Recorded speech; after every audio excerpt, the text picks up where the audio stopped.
VA Sports from the Coliseum in Oakland, our tribute to the coach, the John Madden legacy game. I'm Brandon Gaudin here to take you through the proceedings, and coming up, we're going to tell the story of a man who was truly larger than life and whose impact on the sport of football certainly is going to live on for decades and decades to come. Now, we've assembled a couple of rosters featuring some of Coach's favorite players from both yesterday and today, and Coach himself will be on the sidelines for both squads, trying to motivate his guys to victory. And I'm joined now by my good friend Charles Davis. CD, your thoughts on John Madden and what he meant to the sport he loved so much? For me, Brandon, it's the word joy. He brought that to the game of football and brought the game to so many people. He stayed involved his entire life. And moving forward, when you think of football, you're always going to think John Madden.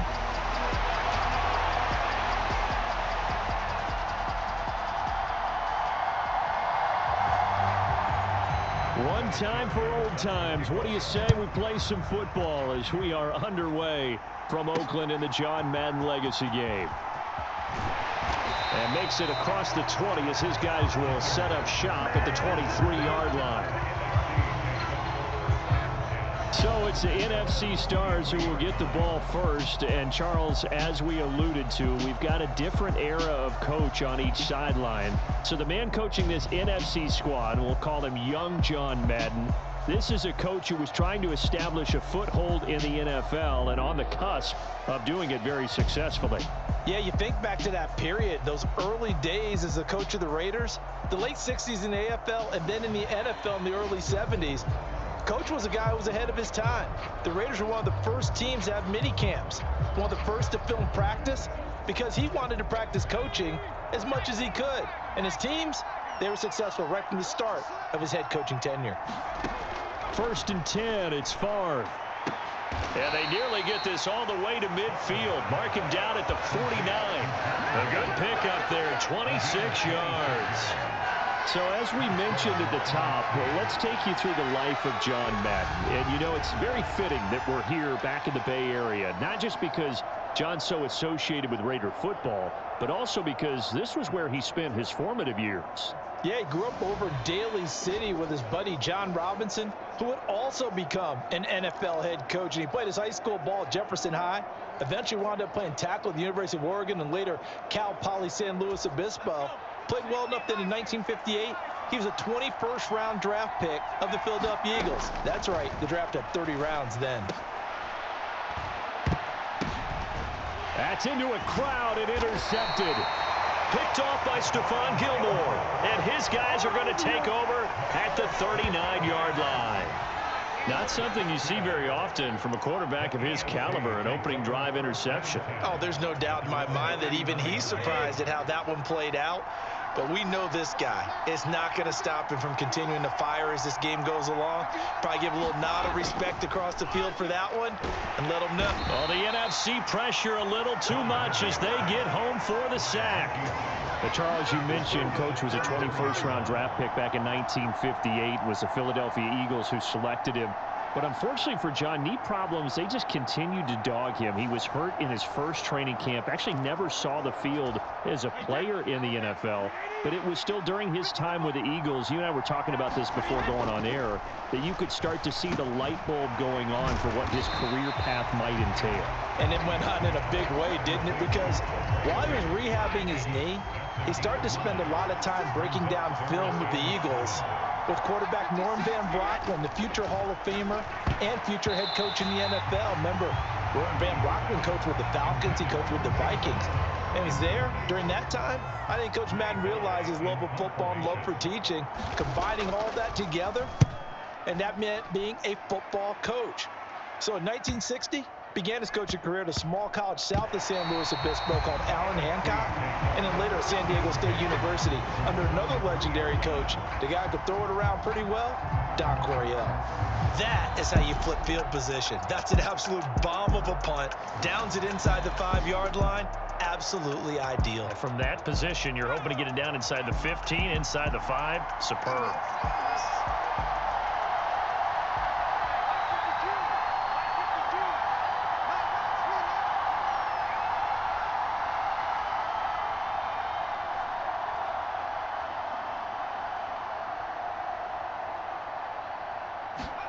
Trying to shake off the interception from the last drive. He'll look to throw. They'll wind up getting 7 on the play, and that will bring up second down. Well, Charles, you know, it was in the early 1960s that a young John Madden made the acquaintance of the owner of the Oakland Raiders, one Al Davis, of course, and the two, they really bonded, would become one of the best owner-coach duos in NFL history. And to take it a step further, Al Davis became someone who John referred to as his best friend. Yeah, 1967, Brandon. Al Davis hired Coach Madden to be a linebackers coach. Remember, this was still the AFL at that point. We had not merged totally with the NFL. And Coach Madden, he paid dividends almost immediately. Helped the Raiders win the AFL title in 1968. And that meant a date for the Green Bay Packers in what was now known as Super Bowl II.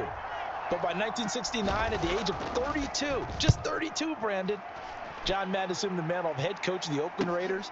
And what a ride the Raiders in the NFL were about to go on. Call that a 45-yard punt, just 2 yards there on the return. And the AFC will take over 1st and 10. Now the AFC making their way out, and it's one of Coach's favorites, another local guy, Tom Brady, who will be at the controls.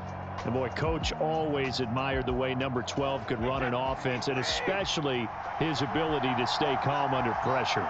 Tom Brady is a guy who's always looking downfield. He never looks at the rush. He hangs in the pocket, and he makes a throw. He's a cool guy, and he's a tough guy. Let me tell you, there's no one calmer in the pocket than Tom Brady.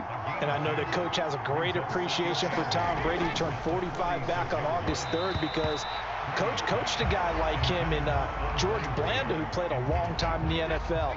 In this game, it features legends and active players. Tom Brady qualifies as both.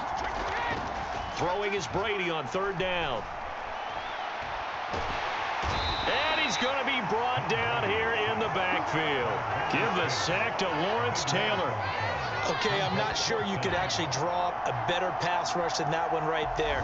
Nowhere to go outside. He had to keep backing up and backing up and backing up. Eventually dropped for a huge loss.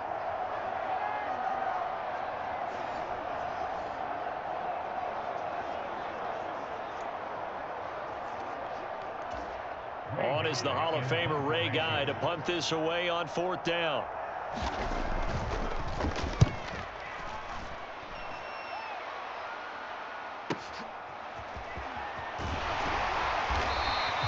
It's a 46-yard punt, 2 on the return. And the NFC will take over 1st.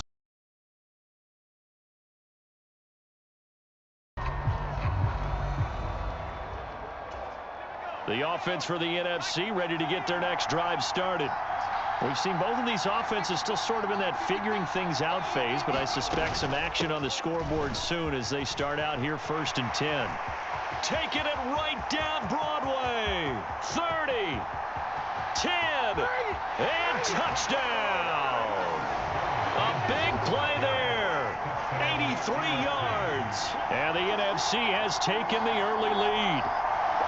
And with his speed, if he just finds the slightest crease, he can take it the distance like he did there. How about the leverage up front? Offensive line out-leveraging the defensive front to create that space, that crease that he was looking for.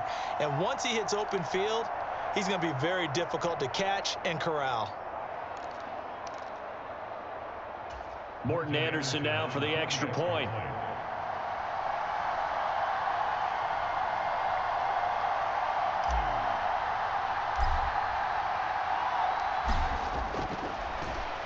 Flip it to the kicker. He looks like he's going to throw it.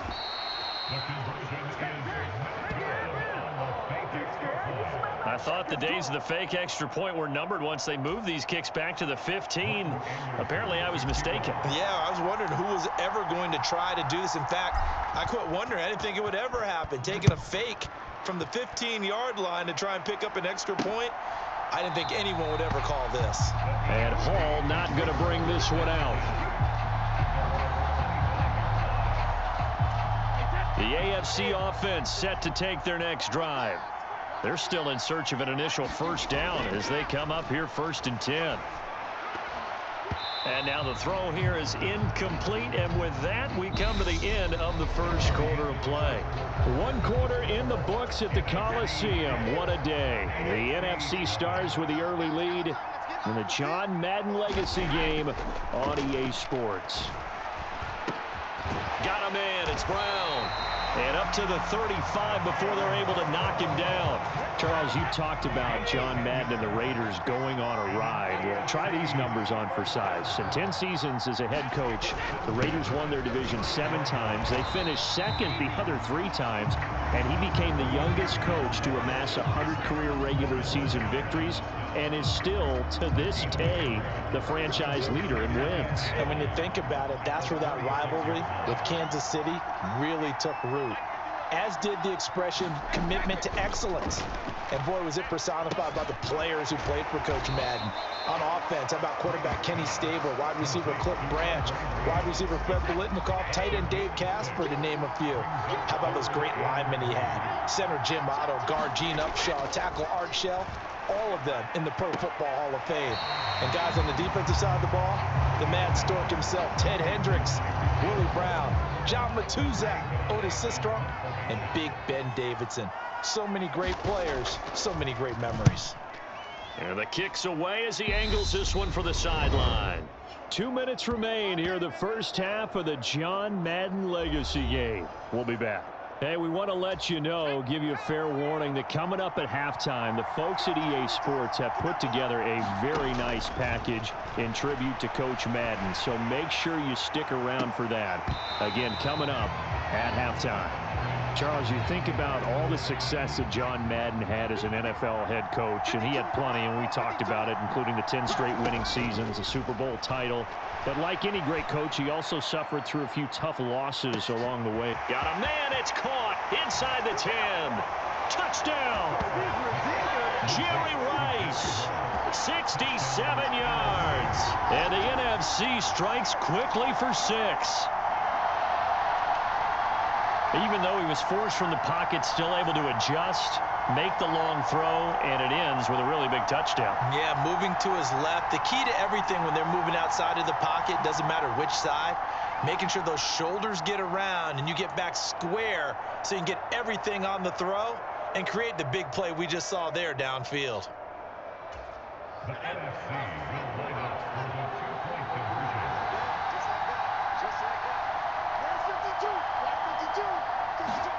They'll try and throw for it. And he's brought down. That is caught. He's got it. And the lead will move to 14-0.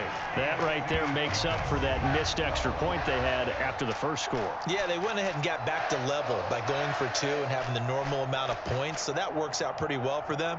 And if you're the kicker, don't worry about it too much. Now they've got back to where they want to be, he'll try it out there for the next one. Boy, I guess they're going to keep trying to put the pedal to the metal here. They're going to try an onside kick.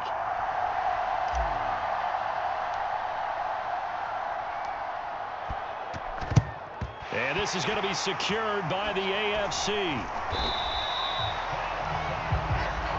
A second quarter onside kick there that failed. Is that something that maybe they had dialed up before this game started? It feels like it, doesn't it? That they thought they had the right situation, you know, and the right approach in going after it. Also may signal that they feel like they have the superior team, that they can try these sorts of things and it won't come back and hurt them later. On 2nd and 9, Brady. And that'll fall incomplete. He was hit just as he let that go. And now it's 3rd down. The first down line at the 34 here on 3rd down.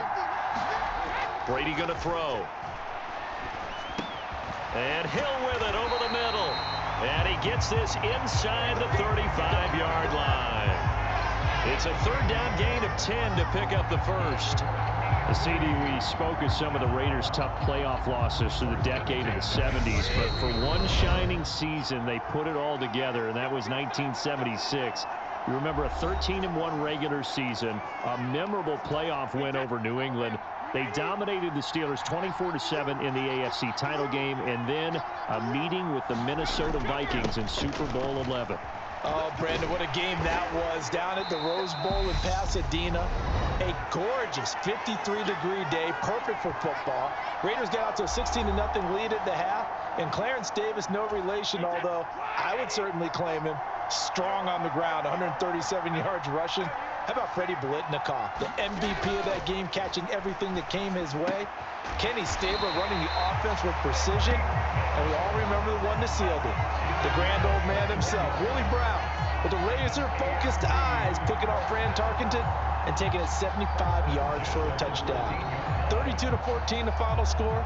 Raiders had their first Super Bowl title, and we got the iconic shot of Coach Madden being lifted on the shoulder pads of his players and carried aloft as a Super Bowl champ. And the screen unsuccessfully dropped it. Brady's incompletion on first down leads to a 2nd and 10. They'll set up to throw. He'll set up the screen to Marcus Allen. And he is going to lose yardage here. Now the AFC going to use their final timeout of the half as they'll stop the clock with 12 seconds to go in this first half. A long way to go here on 3rd down for the 8th play of the drive. Now Allen. And he's going to come up well shy of the first here as the tackle's made right around the 12. It'll be a gain of 3 on what should be the final play of this first half. Well, coming up in the second half, we'll run through John's post-coaching triumphs. But for now, we present a very special tribute to the man of the hour, narrated by Trey Mosley.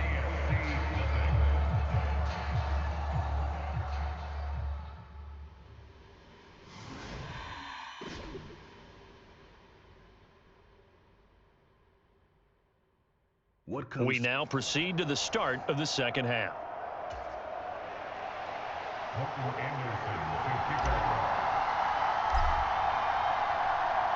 The AFC going to get the football first here as we are back underway from Oakland in the John Madden Legacy game.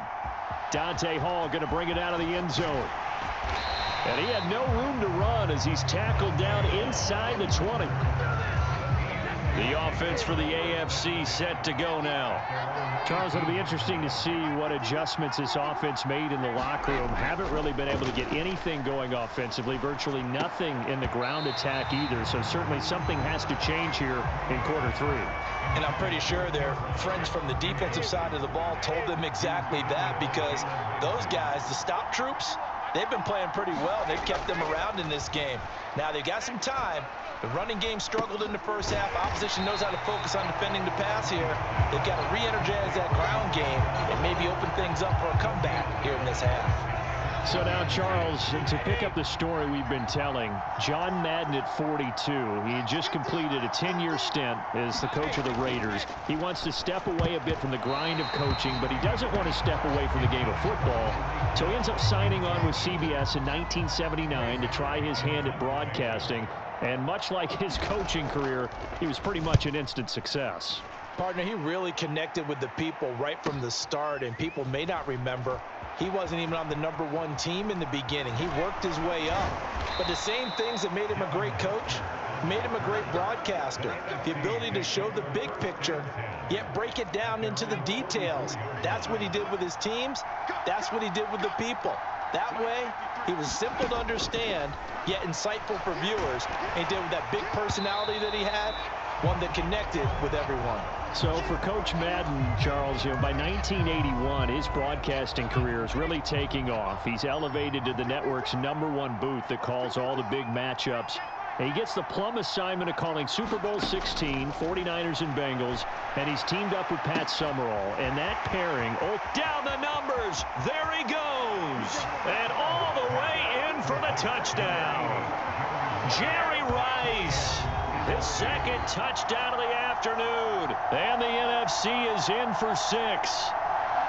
Always important to get the first score of the second half. Now you start to pull away a little bit and get some breathing room going. And now we find out about the fortitude of the group that's behind, because they were counting on getting into the game a little bit more, right? Maybe they get the first score.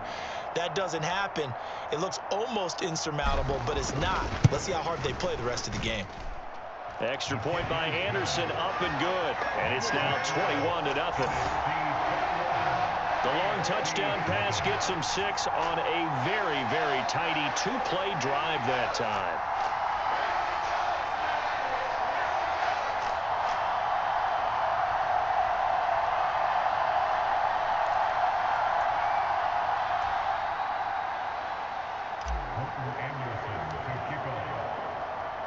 Following the touchdown, here's Anderson to kick it away. Here comes Hall. He's going to bring it out.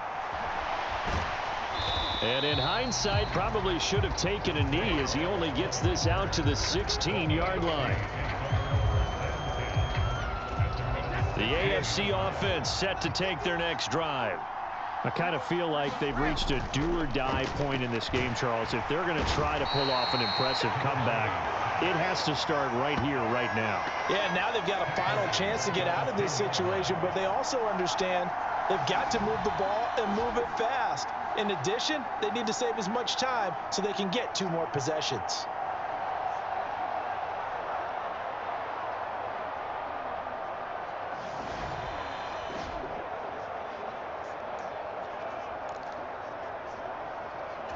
Now following the sack, they'll look to make amends on a 2nd down and 17.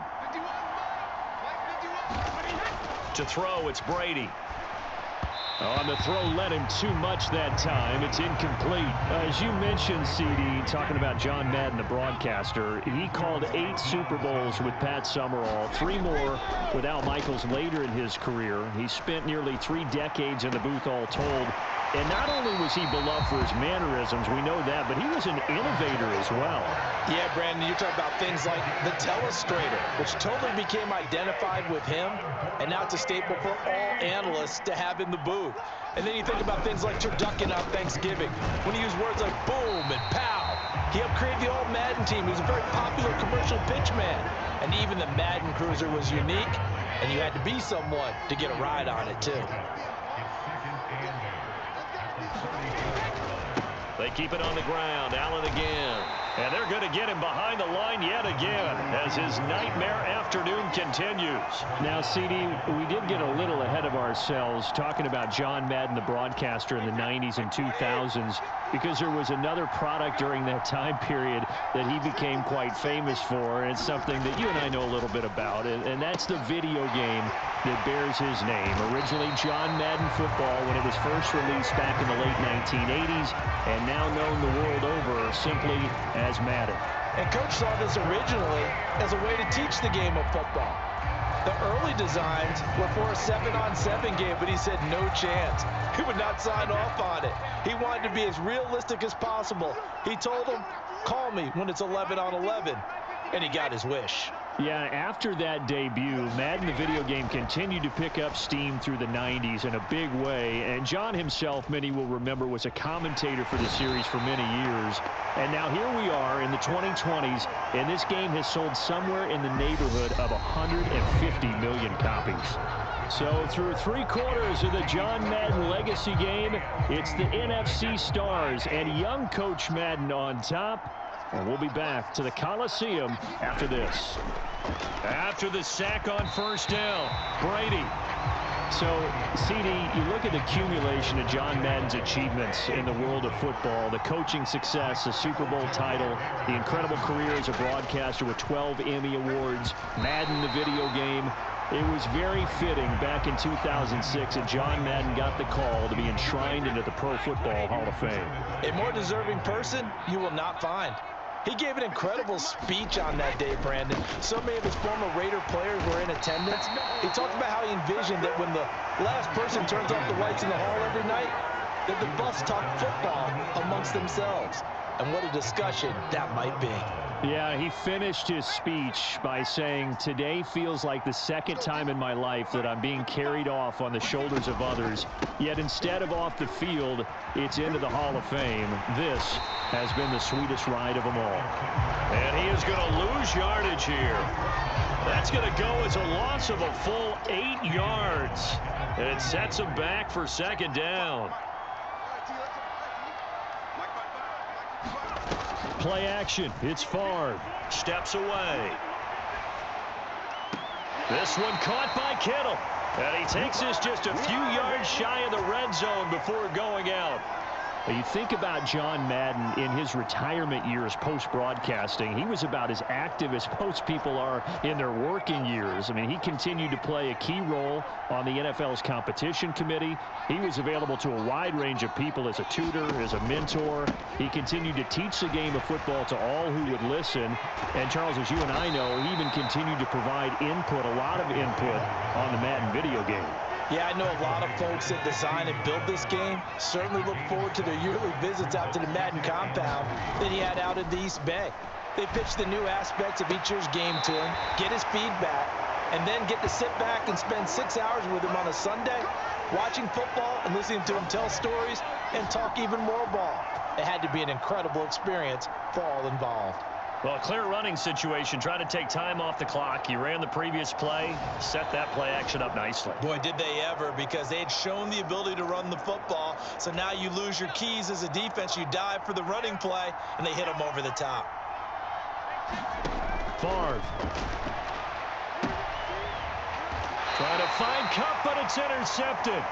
Picked off by Stephon Gilmore. And a big turnover there as his guys will get the football back. Well, NFL quarterbacks have learned the hard way. You're not going to get rich throwing against this guy. He's definitely too good. And this is now his second interception of the ball game. And if I'm running the offense, I've got to tell my guys, you've got to go work on the other corner. The offense for the AFC set to go now. Well, it's been a struggle so far for this offense, Charles. It's not only that they haven't been able to put the points up, but really stringing yards together has been a real issue for them in this one. I'm so glad you brought up the yardage, because I was thinking to myself, we've seen a lot of NFL games, and we've seen our share of lopsided contests, but in almost all of them, both offenses have put up at least 200 yards in a game, but not in this one. This has been a display of offense that, frankly, I think the two of us have watched from behind our hands, trying to spread our fingers wide enough to actually see the result. Facing the prospect of a punt from their own end zone, they need some cushion. Let's see what they can do on third down. They stay on the ground with Allen. And this has been a familiar sight all afternoon as they stop him behind the line. And it's incomplete. They cannot convert, and they turn it over. They had to go for it with such little time remaining. And my goodness, that means this next drive will begin 4 yards from the end zone already. And he will carry this one in. Touchdown, NFC. A great play there with his second touchdown of the afternoon. And the NFC is in for 6. And he certainly played a pivotal role with those 2 TDs and why they're up on the scoreboard right now. Well, someone's all about winning, aren't they? Because he's not worried about the number. Sure, it's great to have 2 touchdowns. But the bottom line is what he's doing is contributing to their lead. He wants to continue to do so. Anderson on for the extra point.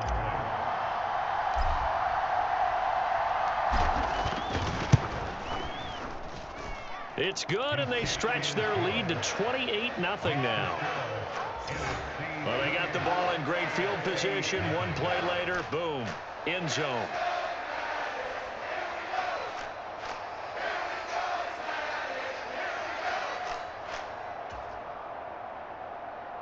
Anderson to kick off. Following the touchdown, here's Anderson to kick it away. From the 6. And he'll take it a yard or so past the 20, call it the 21. The AFC offense set to take their next drive. I hate to say it, but at this point, I don't really know that they're playing to win with this deficit in the fourth quarter. They're just trying to erase that 0 on the scoreboard, Charles, and get some type of momentum to carry into the film session today. If you get any type of points on the board, it'll count as a moral victory, although no one will talk about that in the post-game press conference. That's not something you mention in the NFL.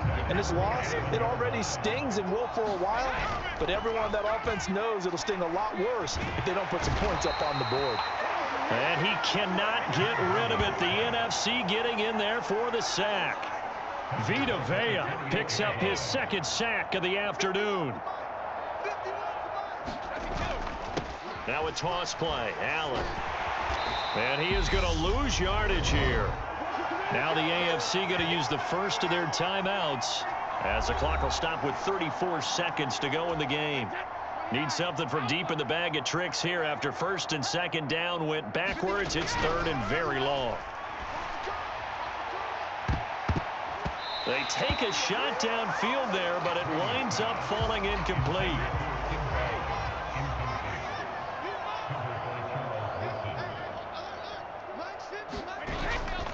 They'll run for it. This is Allen going absolutely nowhere. They'll wind up losing a yard or two. They had to go for it with such little time remaining. And the NFC is going to get the football back in excellent field position. On 1st and 10, it's Sanders. And that'll hurt the average a bit as this time they're able to get him behind the line. The tackle that time by Steve Atwater. Well, it's almost football 101 that you preach to your safeties. Don't let anyone get behind you. So it's a win here for the NFC. Just an incredible afternoon of football and remembering the life of John Madden.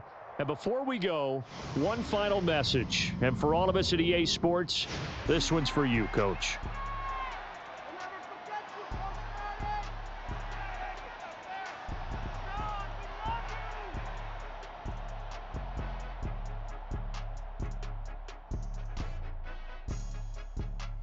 I just say this, I thank you all very much.